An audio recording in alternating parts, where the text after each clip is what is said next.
Good morning, students. Today we are going to study about the facial bones. In the previous class, we have studied about the skull bones, and in today's class, we will be studying in detail about the bones of the face. So, the bones of the face are formed right from the time the fetus is formed in the uterus. So the shape of the face changes dramatically after birth. So during the especially in the first 2 years of birth. So it is very important to study and understand the facial bones that make up the face. The brain and the cranial bones expand. The first set of teeth form and erupt or emerge out of the sockets, and the paranasal sinuses increase in size. So, all these happens during the initial stages of growth of an infant to an adulthood. Now, you can see the different shapes.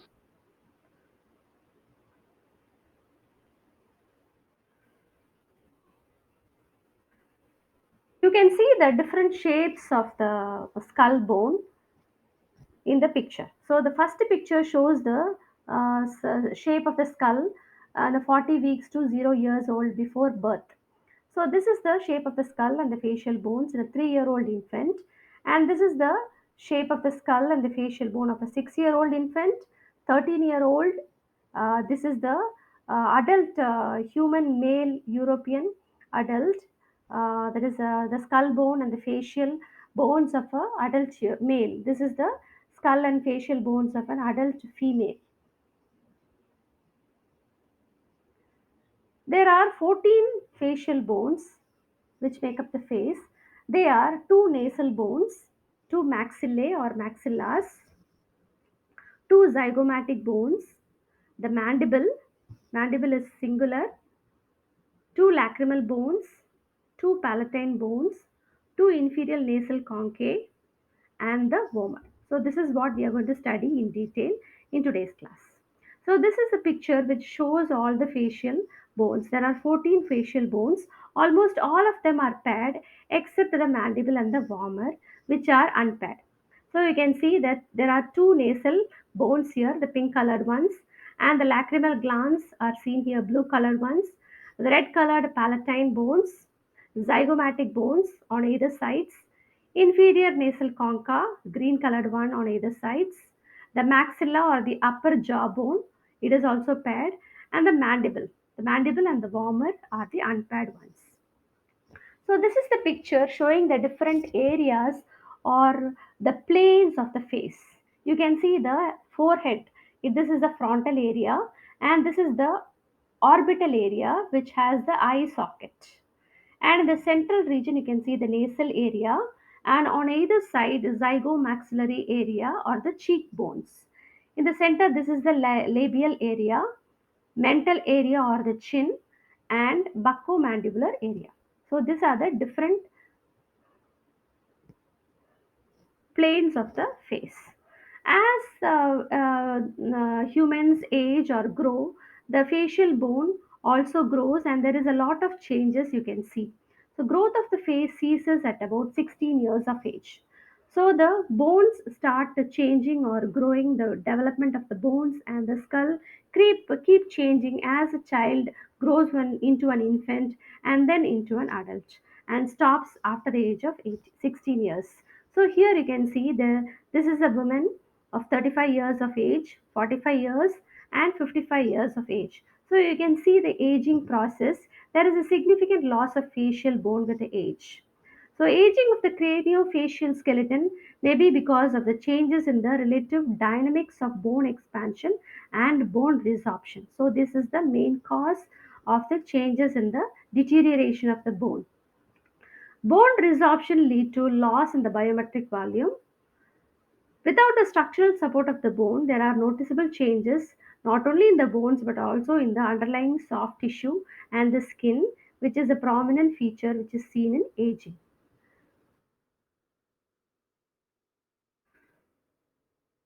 So this picture shows a younger adult and an older adult. You can visibly see the difference in the facial bones, the muscles and the skin and the process of aging. This picture shows the different planes or areas of the face which can be divided into four distinct planes.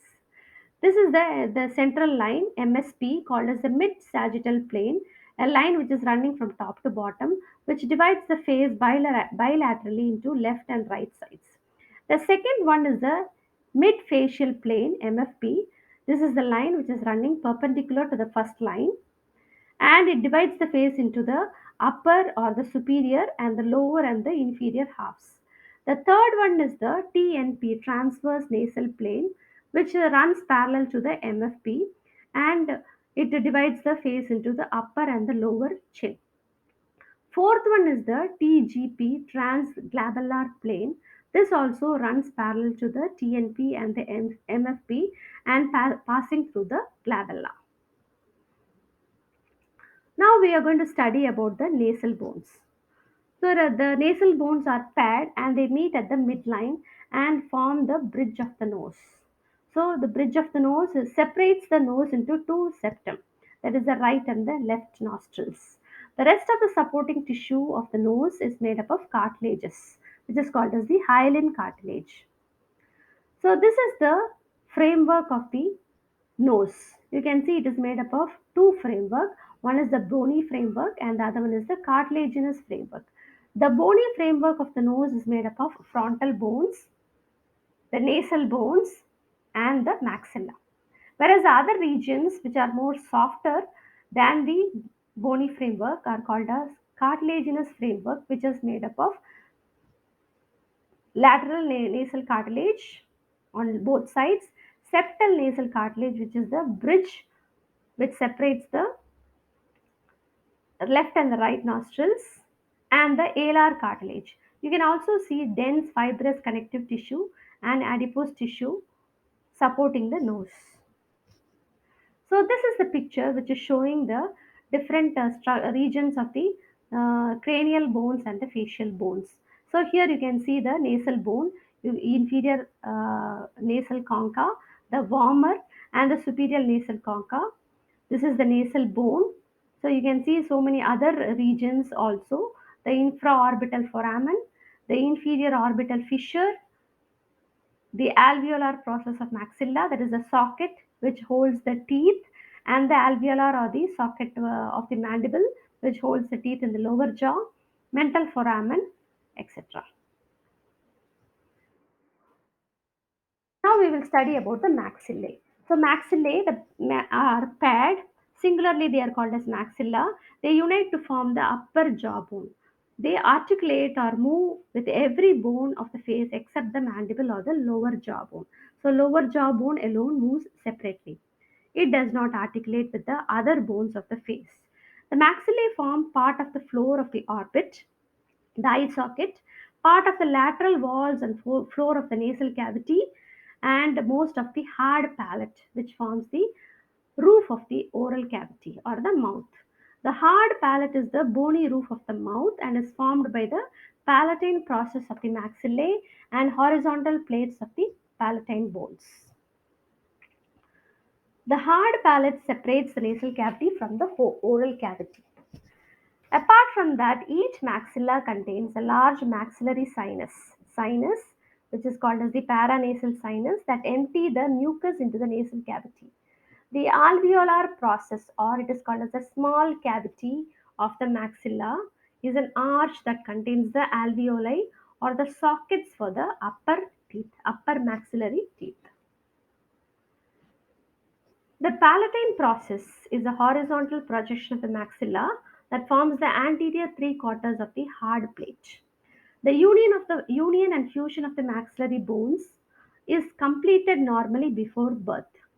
But if the fusion is not completed and if a child is born without the completion of the fusure, it leads to a cleft in the palate, cleft in the upper lips. So this is called as a cleft palate.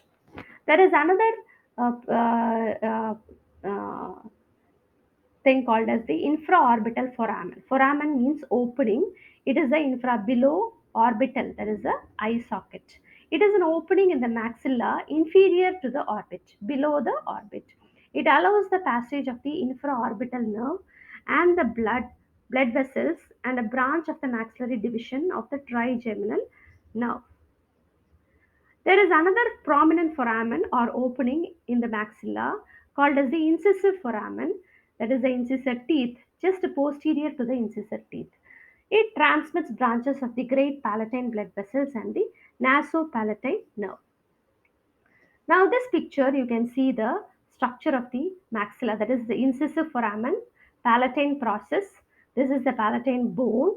These are the processes which you can see about the maxilla. You can see the zygomatic arch here, the warmer sphenoid bone, etc.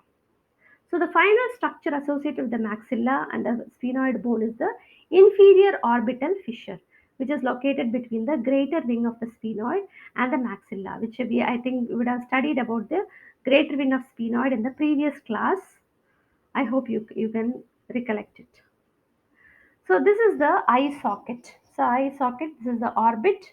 It is a pyramid shaped structure that contains the eyeball and associated structures. So it is made up of different bones: sphenoid bone, nasal bone, lacrimal bone, ethmoid bone, maxillae, and the zygomatic bone. This also contains many openings or foramen called as the infraorbital foramen, zygomaticofacial foramen, supraorbital foramen, inferior orbital fissure, etc. Next bone, what we are going to see about the facial bone is the zygomatic bones. There are two zygomatic bones called as the cheekbones. They are yolk-like and form the prominences of the cheeks and part of the lateral wall and floor of each orbit. So you know the cheekbones are different for different people. They articulate or move along with the frontal, maxilla, sphenoid, and the temporal bones. The temporal processes of the zygomatic bone projects posteriorly and articulates with the zygomatic processes of the temporal bone to form the zygomatic arch, which you can see in the picture. So this is the, you can see zygomatic process. This is the zygomatic arch, and you can see the zygomatic bone here. So this shows the zygomatic bone, zygomatic arch, and the zygomatic process. The next bone is the lacrimal bone, or you can see it is the teardrops. That is, it protects the tear gland. So they are thin and roughly resemble the fingernail in size and shape. So these bones are the smallest bones of the face. They are present posterior and lateral to the nasal bones and form a part of the medial wall of each orbit.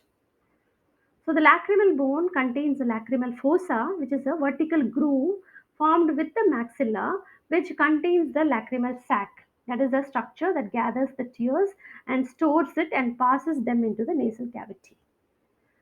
Next is the palatine bone.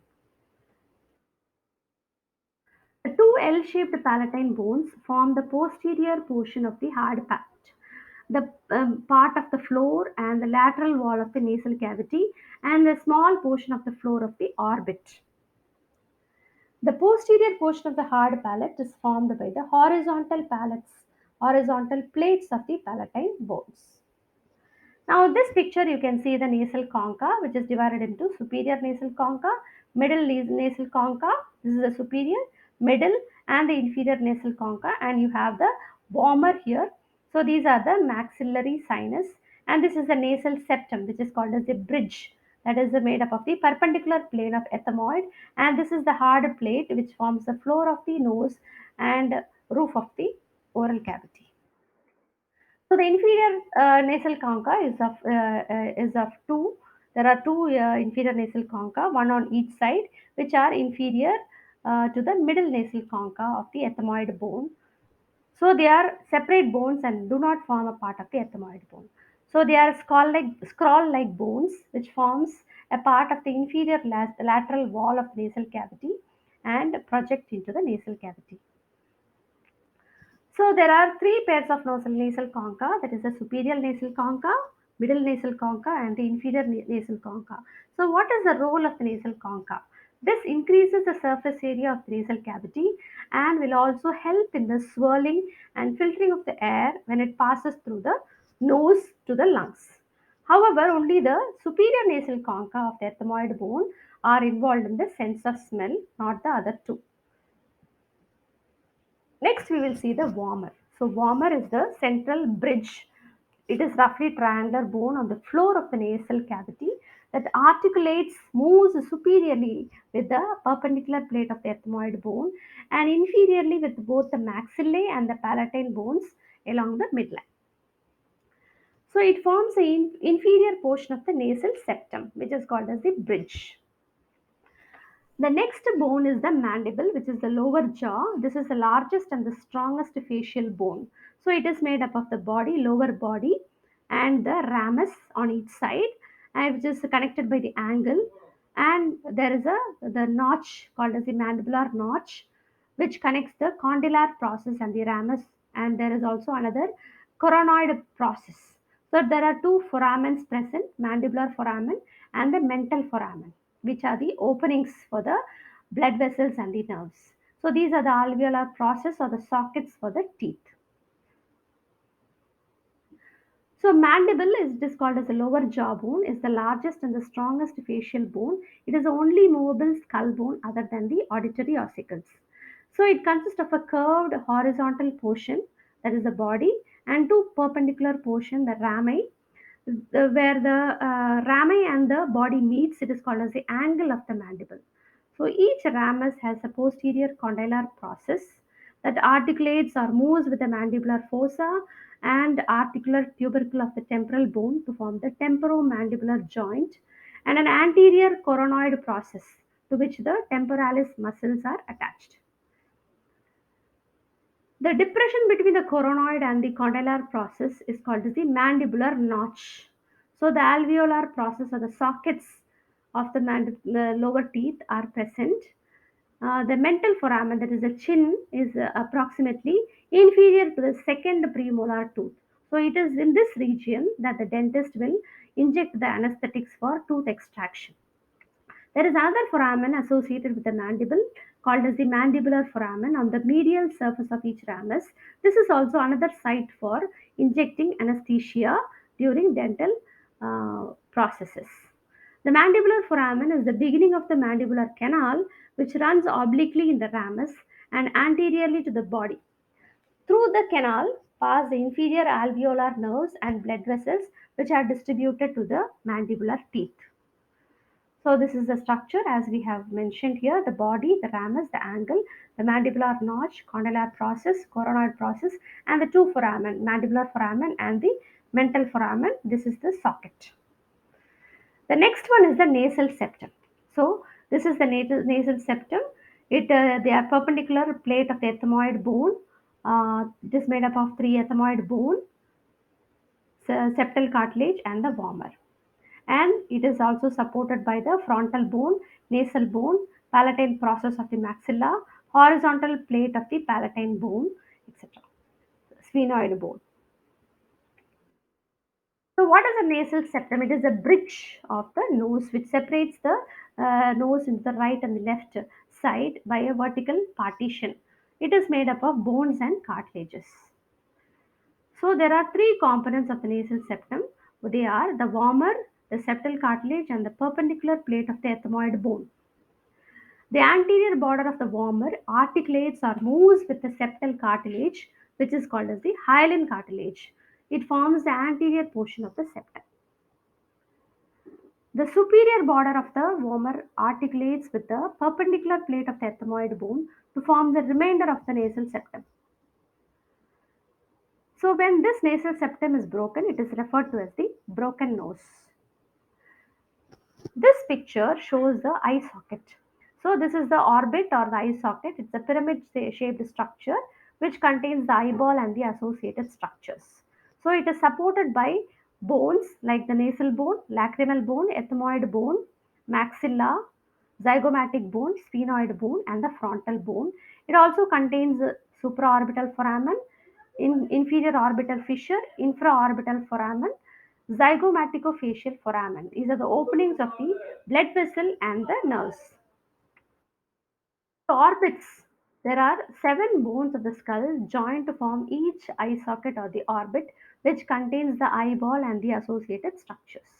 So there are three cranial bones of the orbit which are supporting the socket. They are the frontal, sphenoid, and ethmoid bone. Apart from that, there are four facial bones supporting the orbit. That is the palatine, zygomatic, lacrimal, and the maxilla. So each pyramid shaped orbit has four regions that converge posteriorly. They are number one, the parts of the frontal and the sphenoid bone makes the roof of the orbit. Parts of the zygomatic and the sphenoid bones form the lateral walls of the orbit. The floor of the orbit is made up of parts of the maxilla, zygomatic, palatine bones, whereas the medial wall of the orbit is made up of maxilla, lacrimal, ethmoid, and sphenoid bones. Associated with each orbit, there are five openings or foramens. They are the optic foramen or canal through which the blood vessels and the nerves pass through. Is at the junction of the roof and medial wall. The second one is the superior orbital fissure. It is at the superior lateral angle of the apex. The third one is the inferior orbital fissure, which is present at the junction of the lateral wall and floor. Fourth one is the supraorbital foramen. It is present on the medial side of the supraorbital margin of the frontal bone. The fifth one is the lacrimal fossa. It is in the lacrimal bone. Now we will see about foramina or foramen, which are openings for blood vessels, nerves, ligaments of the skull in the descriptions of the cranial and facial bones that they penetrate. So these are the different foramens, the location and the structures passing through the foramen. So there are different foramens called as the carotid foramen relating to the carotid artery in the neck, hypoglossal, that is a tongue, infraorbital foramen, jugular foramen, throat, lacerum or the lacerated foramen, magnum or the large foramen, mandibular foramen, mastoid foramen, mental foramen, olfactory foramen, optic foramen, ovale foramen, rotundum, stylomastoid foramen, supraorbital foramen, a few of which we have seen in the previous few slides. Thank you.